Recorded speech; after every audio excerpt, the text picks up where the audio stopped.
Breaking news, my wonderful people. Some very devastating words are coming out right now. 2023, people are looking into disqualifying Peter Obi. Since they cannot get him in any way, they want to try and make sure that the guy is disqualified. Yes? So Peter Obi to be disqualified as Labour Party presidential candidate. Fresh details has emerged. This is what is happening.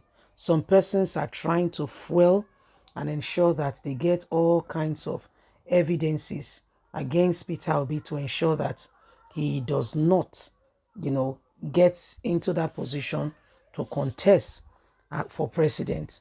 But whether they like it or not, elections will come. We will all vote for the right man, and that man will become Nigerian president. They may not like it, but it will happen. Yes, let's get all the details.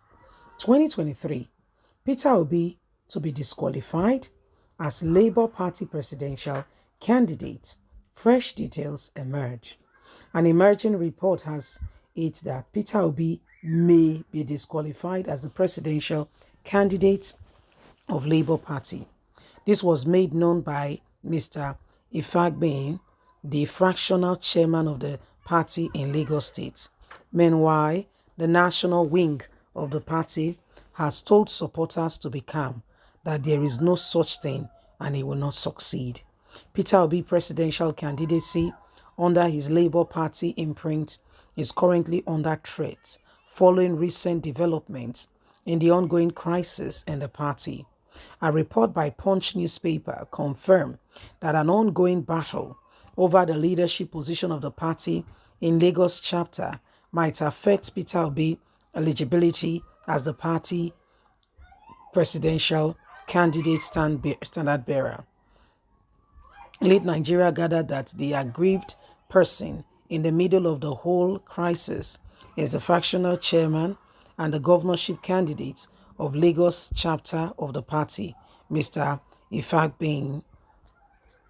Mr. Ifagbeyin, who spoke to newsmen, revealed that the failure of the party to recognize him as the chairman and governorship candidate in Lagos State will lead to the nullification of Peter Obi as the presidential candidate of the party.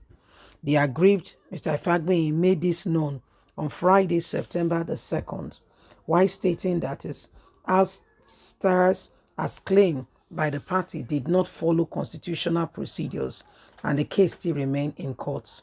He also laid strong claim to the position of the candidacy of the party, revealing that his name is still enlisted by the Independent National Electoral Commission as a candidate. There is a governorship candidate of the party which has been published by INEC, and that candidate has not withdrawn and the candidate has not died.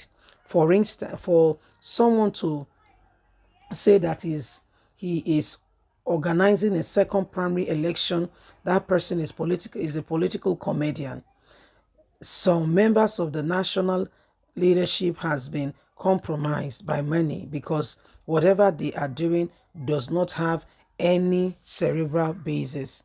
And if they are not careful, I will make sure I bring down Peter Obi's presidential candidacy. So this is what is happening. Individuals in the party are rising up and are saying, Peter Obi may not be candidate. Why?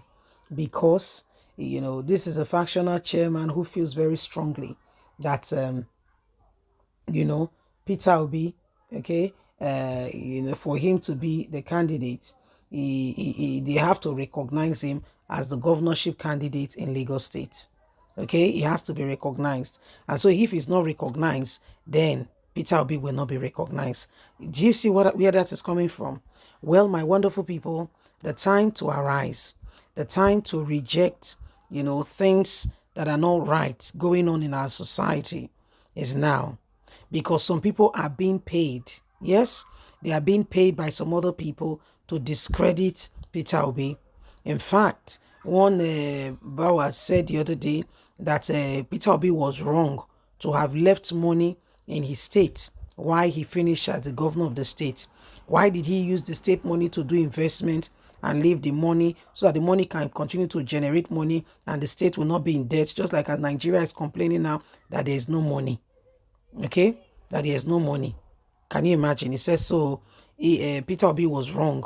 So you're looking for every way, humanly speaking, possible to ensure that Peter Obi is discredited, that nobody, associate with him, or the popularity and what he's gaining now. They want to water it down, okay, and make it look like, just water it down as much as possible.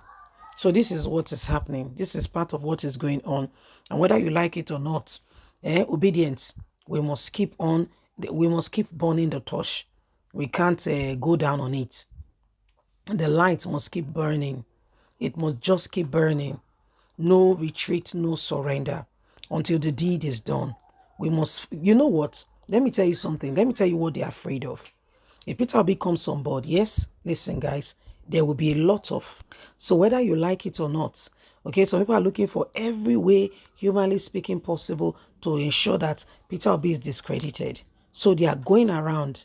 Okay, the other day the man said, he was wrong to have left money. He should have used the money for the state. Yes, he should have used the money for the state, but he did what he should do at his time. There was money left. Should he go about now spraying the money on the street and on the roads? What should have been done in his tenure, he did it. So because people are looking at it and are saying, this man, this is what he did, this is how he did it. Oh, we are proud of him. This is why we want him to become, this is why we are supporting him. That's what the obedience are saying. Because we see what he has done before and we want him to replicate such. If you have been listening and you've been following Peter Obi is right now abroad, one of the words he's been saying that he will fight corruption with a sledgehammer. Listen, those who are money laundering and the rest, they don't want such, because if such a man who will end their business, for instance, come on board, it's called game over. They don't want the game to be over. They don't want the game to be over. They want to stay there. They want to sit there. They want to continue to spend money that belongs to all. A few people want to share it among themselves. Even among themselves, they are cheating themselves. So you can see that when they say there is fire on the mountain, it is not just a statement. It is actually what is happening. And that's why nobody should sit back, fold their arms, and pretend that all is well. There are cause for concern. Leave us a comment. God bless. Bye for now.